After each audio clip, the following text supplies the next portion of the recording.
तो आज हम बात करेंगे फंक्शन ऑफ बाउंडेड वेरिएशन की। फंक्शन ऑफ बाउंडेड वेरिएशन क्या होता है, उससे पहले हम एक चीज़ देख लेते हैं कि वेरिएशन क्या होता है। अब देखो, जैसे हमने एक फंक्शन लिया साइन एक्स का, ठीक है। अब अगर हम इसको ड्रॉ करें तो ये किस तरह का फंक्शन है हमारा, साइन एक्स। इस तरह से हमने कहाँ से कहाँ ड्रॉ कर लिया, 0 से 2 पाई पे। अब यहाँ पे देखो, जब ये फंक्शन ऊपर गया तो इसकी रेंज क्या होता है साइन एक्स का, 1 और -1। अब देखो यहाँ पे जब ये यहाँ से यहाँ गया तो कितना वेरी किया, 0 से 1 तक, यानी कितनी लेंथ गई, 1। और फिर यहाँ से ये नीचे आया तो कितना वेरी किया, 1 से 0। तो यहाँ पे कितनी लेंथ हुई, 1। और फिर यहाँ से यहाँ गया, ठीक है। तो ये कहाँ कितना गया, 0 से -1। और लेंथ हमेशा पॉजिटिव लेते हैं तो ये भी हमारी लेंथ कितनी हो गई, +1। और फिर यहाँ से यहाँ गए तो कितना वेरी किया ये, -1 से 0। -1 से 0 ये कितनी लेंथ है, ये 1। तो वेरिएशन कितना आ गया इसका, 4। ये तो हमने एग्जांपल लिया। कोई भी अगर फंक्शन जो है ना, वो रेंज में कितनी बार ऑसिलेट करता है, वो जो नंबर होता है उनका, उसमें जो लेंथ यूज होती है उसका सम जो है उसको कहते हैं वेरिएशन। हम एक और एग्जांपल ले लेते हैं, ये पैराबोला का y is equals to x square. और हम किस सेट पे डिफाइन कर लेते हैं इसको, 0 से यहाँ पे हम मान लेते हैं 4, ठीक है। तो ये हमारा किस तरह का आएगा, इस तरह से आएगा। तो अब इसका रेंज क्या आएगा, x की जगह पर हम क्या पुट करेंगे, 4 पुट करेंगे तो ये क्या हो जाएगा, 16। y is equals to 16। तो ये रेंज हो जाएगी इसकी 0 से 16। तो ये यहाँ से यहाँ तक गया तो यानी कितनी लेंथ हुई इसकी, 16। और इसके अलावा फिर ये कहीं नहीं गया तो इसका वेरिएशन कितना आ जाएगा, 16 आ जाएगा। तो इस तरह से हम वेरिएशन जो है वो कैलकुलेट करते हैं। अब यहाँ पे देखो, हमने कुछ भी पार्टीशन नहीं लिया। जैसे यहाँ पे डायरेक्ट हमने इस तरह से लिख दिया 16, लेकिन यहाँ पे हम डायरेक्टली इस तरह से कैलकुलेट नहीं कर सकते, तो कुछ जो है गलतियाँ हो सकती हैं। तो हम क्या करते हैं, पार्टीशन लेते हैं। जैसे हमने यहाँ पे पार्टीशन लिया था, यहाँ से यहाँ वेरिएशन लिया, फिर यहाँ से यहाँ और यहाँ से यहाँ। तो इस तरह से हमने ये पार्टीशन ले रखा था, 0, π/2, पाई, और ये 3π/2, फिर 2π।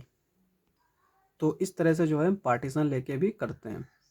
अब हम इन जनरल बात करते हैं, हमने 2 एग्जांपल लेके देख लिया। अब हम जो है इन जनरल अगर कोई फंक्शन दे रखा हो तो हम किस तरह से उसका वेरिएशन फाइंड आउट कर सकते हैं। एक फंक्शन दिया होगा जो a, b पे होना चाहिए, डिफाइंड होना चाहिए, और p हमारा क्या दे रखा होगा, पार्टीशन। इस a b का पार्टीशन हम अपनी मर्जी से ले सकते हैं, कैसा भी लेना चाहें, ठीक है। जैसे हमने वहाँ साइन एक्स में 0 π/2, π/2 से π/4 लिया था। आप चाहें तो 0 से π/4, π/4 से π/2, इस तरह से भी ले सकते हैं। Variation of f over p denoted by v f comma p is equal to summation r is equal to 1 to n mod f of x r minus f of x r minus 1। ये होता है हमारा variation. और f is said to be function of bounded variation. इसको हम function of bounded variation कहेंगे अगर इस पार्टीशन पे सुप्रीमम लेंगे तो वो हमारा क्या आ जाए, फाइनाइट आ जाए। और पार्टीशन पे सुप्रीमम का क्या मतलब होता है, अभी हम देखेंगे। यहाँ पे अगर हमारा कोई लेंथ जो है delta r, delta x r की लेंथ का जो है कोई इंटरवल है, तो आर पे अगर हमारा जो मैक्सिमम आएगा, ये पार्टीशन था, पार्टीशन में हमें आर्थ इंटरवल इस तरह से मिल जाएगा, ठीक है। उस इंटरवल की लेंथ हमने क्या ले ली, एक्स आर माइनस 1। और नॉर्म पी हमने किस तरह से डिफाइन किया है, maximum of delta x r. तो सुप्रीमम जो है ना वेरिएशन का पी पे, वो क्या होता है कि अगर ये नॉर्म जो है वो टेंस टू 0 हो जाए, या फिर अगर ये जो हमारा पार्टीशन है ये n पे डिपेंड हो तो n टेंस टू इन्फिनिटी हो जाए, तो ये होता है सुप्रीमम ओवर पार्टीशन p। अब देखो पार्टीशन में लेंथ किस तरह से निकालते हैं, p1 जैसे है ये 0 और 3 है, तो इसका इंटरवल क्या है, 0 और 3, 1/3 माइनस 0, इसकी लेंथ कितनी आ जाएगी हमारी, 1/3। ये हमारा क्या है, 1/3 से 1/2, और ये जो है इसकी लेंथ क्या आ जाएगी, 1/2 माइनस 1/3, तो ये हमारी कितनी हो जाएगी, 1/6। और यहाँ पे ये क्या आ जाएगा 1/1 माइनस 1/2, 1/2 आ जाएगा। नॉर्म हमने किस तरह से डिफाइंड किया है, ये जो आर पूरा अगर वेरी कर रहा हो 1 से n में, तो जो मैक्सिमम लेंथ होगी वो लेंगे। अब मैक्सिमम लेंथ क्या है 1/2, ठीक है। तो नॉर्म P1 जो है वो क्या हो जाएगा 1/2। तो किसी भी फंक्शन को जो है ना, फंक्शन आप बाउंडेड वेरिएशन कब कहेंगे, जब उसका वेरिएशन, जो उसका वेरिएशन है उस पर अगर हम सुप्रीमम लें, ठीक है, तो वो क्या आ जाना चाहिए, फाइनाइट मिल जाना चाहिए। यानी कि अगर कोई फंक्शन है, ठीक है, ये रेंज सेट हम मान लेते हैं, तो यहाँ पे इतना वेरी करे, ये इंटरवल हम मान लेते हैं 0 और a मान लेते हैं इसको, तो यहाँ पे इतना वेरी करे कि इनको जो हम ऐड करें तो वो हमारा क्या आ जाए, फाइनाइट आ जाए। अब हम यहाँ पे एक एग्जांपल देख लेते हैं, जो कि हमारा फंक्शन ऑफ बाउंडेड वेरिएशन नहीं होगा।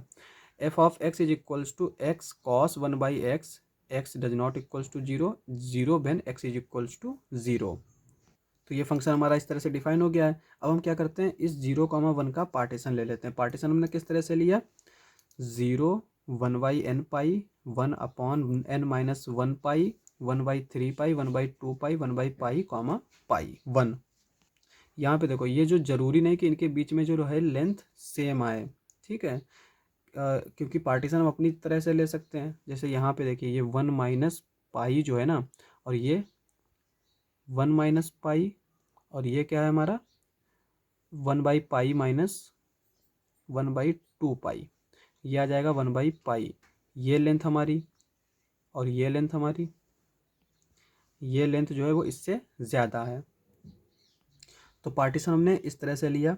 वेरिएशन क्या होता है हमारा, v f comma p summation r is equals to 1 to n f of x r minus f of x r minus 1।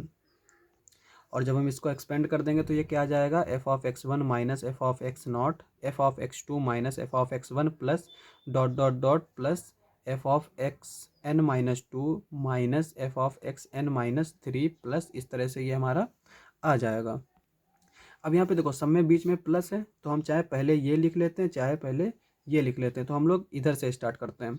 यहाँ पे एफ ऑफ एक्सन हमारा क्या दे रखा है, 1 दे रखा है, ठीक है। तो ये हमने लिख लिया cos 1 minus 1/2 cos pi, F of xn-1 जो है वो दे रखा है 1/पाई दे रखा है। और जब हम x की जगह पर 1/पाई पुट करेंगे तो ये क्या हो जाएगा, यहाँ पे ये पाई आ जाएगा और ये 1/पाई हो जाएगा। इस तरह से हम सारी वैल्यूज पुट कर लेंगे तो हमें किस तरह का मिल जाएगा, एक्सपेंशन इस तरह का मिल जाएगा। cos 1 को हम ऐसे ही रहने देते हैं। cos पाई हमारा क्या हो जाएगा, -1, तो जब -1 होगा तो ये माइनस माइनस प्लस हो जाएगा और 1/पाई आ जाएगा। अब ये टोटल हमारा पॉजिटिव रहेगा, तो इसलिए हम इसको मॉड को हटा देते हैं। यहाँ पे देखिए, cos पाई जो है वो क्या आएगा हमारा -1, cos 2 पाई 1 आएगा, ठीक है। तो यहाँ पे हमारा अंदर क्या बचेगा, ये माइनस का होगा और ये माइनस का होगा, दोनों माइनस माइनस के टर्म होंगे। और इसी तरह से यहाँ पे ये cos 2 पाई ये 1 हो जाएगा, cos 3 पाई माइनस का 1 हो जाएगा, तो ये माइनस माइनस प्लस हो जाएगा। और यहाँ पे देखिए, cos n-1 पाई cos n पाई cos n पाई माइनस 0, 0 क्या है हमारा x नॉट हमारा क्या दे रखा है 0, और 0 पे हमारा फंक्शन किस तरह से डिफाइंड है 0, ठीक है।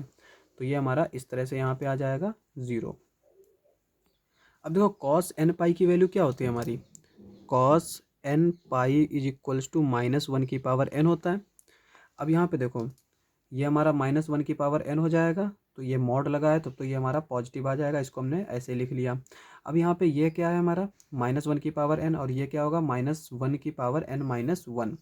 यहाँ पे या तो ये दोनों निगेटिव टर्म होंगे या तो ये दोनों पॉजिटिव होंगे। अगर दोनों पॉजिटिव होंगे तो हम डायरेक्टली ऐसे ही लिख लेंगे, और अगर दोनों निगेटिव होंगे तो हम माइनस का कॉमन ले लेंगे, और मॉड से मॉड लगा हुआ है, मॉड -x क्या होता है हमारा मॉड x, ठीक है। और अगर x हमारा तब पॉजिटिव है तो इसको हम डायरेक्टली लिख लेंगे x। तो इस तरह से ये सारे टर्म्स हमें जो है मॉड के बाहर मिल जाएंगे। अब यहाँ पे cos 1 को हम ऐसे ही लिखा रहने देते हैं, cos 1 ये 1/पाई हो जाएगा, ये 1/पाई आएगा यहाँ से, ये 1/2 पाई आ जाएगा यहाँ से, इस तरह से 1/2 पाई यहाँ से, 1/3 पाई यहाँ से। तो सारे टर्म जो है हमें 2-2 बार मिल रहे हैं यहाँ तक, ठीक है। और सबके साथ जो है नीचे पाई भी है, तो हम क्या करते हैं, 2/पाई कॉमन ले लेते हैं। 1/पाई प्लस 1/पाई 2/पाई हो जाएगा यहाँ पे, इसलिए 1/2 पाई 1/2 पाई 2/2 पाई, ठीक है। तो यहाँ से 2/पाई हम जो है वो कॉमन ले लेते हैं, तो ये क्या बचेगा, 1 प्लस 1/2 प्लस 1/3 प्लस इस तरह से ये n तक जाएगा। अब यहाँ पे ये हमारा क्या आ जाएगा, वेरिएशन आ गया, ठीक है। अब ये हमारा किस पे डिपेंड कर रहा है, इस n पे डिपेंड कर रहा है। तो हमने पहले ही देखा था कि अगर जो है फंक्शन हमारा उस पर सुप्रीमम जब हम लेते हैं, तो अगर वो n पे डिपेंड कर रहा है तो हम n tends to infinity direct ले लेते हैं। अब यहाँ पे ये हम जानते हैं क्या होता है, ये हमारा डाइवर्जेंट सीरीज है। ये जो सीरीज होती है डाइवर्ज करती है, तो लिमिट जब हम लेंगे तो ये डाइवर्ज करेगी, इन्फिनिटी की तरफ जाएगी, और इन्फिनिटी में हम कुछ भी मल्टीप्लाई करें तो वो इन्फिनिटी ही रहता है, और उसमें हम कुछ भी ऐड कर दें वो इन्फिनिटी ही रहता है। तो इसकी लिमिट क्या आ जाएगी, इन्फिनिटी आ जाएगी। Hence f is not function of bounded variation, क्योंकि लिमिट क्या आना चाहिए थी, फाइनाइट आना चाहिए थी। तो ये हमारा फंक्शन ऑफ बाउंडेड वेरिएशन नहीं होगा। यानी ये जो फंक्शन है, अगर हम इसको यहाँ पे कहीं पे ड्रॉ करें तो ये यहाँ पे इतनी बार वेरी कर रहा है कि इसका अगर हम सम करें तो वो क्या आएगा, इन्फिनिटी आएगा। तो इस तरह से ये हम जो है function of bounded variation find out कर सकते हैं। नेक्स्ट लेक्चर में हम जो है वो बात करेंगे इसकी प्रॉपर्टीज़ के बारे में। हमें इस तरह से पार्टीशन वगैरह नहीं लेना पड़ता, ये एग्ज़ाम में जो है कॉम्पिटिटिव एग्जाम में इस तरह से नहीं लेना पड़ता, ये चीज़ें याद हो जाती हैं। तो आज के लिए बस इतना ही। अगर आपको हमारा वीडियो अच्छा लगे तो हमारे चैनल को सब्सक्राइब करें। मिलते हैं अगली वीडियो में।